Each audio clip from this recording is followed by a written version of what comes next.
Ji of HIV। पहले हम देखेंगे कि HIV इन्फेक्ट करेगा म्यूकोजा को इस तरीके से।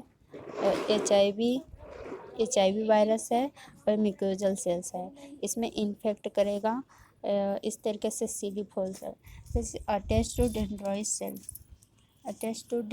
सेल तरीके से अटैच डेंड्रॉइड सेल में HIV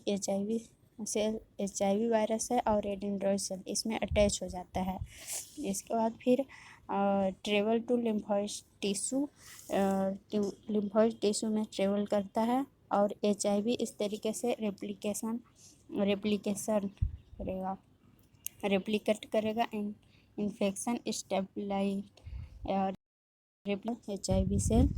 HIV है और इसमें रेप्लिकेशन करेगा। रेप्लिकेशन मतलब HIV अपनी संख्या को बढ़ा देता है।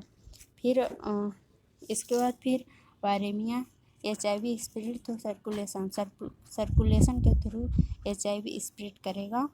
और फिर इसके बाद फिर immune response acute retrovirus syndrome virus set point के लिए क्लिनिकल लेटेंसी में माइनर इन्फेक्शन होगा, जैसे कि फीवर होगा और लॉस ऑफ एपेटाइटिस और नोजिया वोमिटिंग, इस तरीके से माइनर इन्फेक्शन होगा। इसके बाद फिर CD4 T सेल डिप्लीकेशन होगा और इम्यून सप्रेशन हो जाता है। फाइनली इम्यून सिस्टम एकदम वीक हो जाती है। इसके बाद फिर लास्ट में एड्स हो जाता है।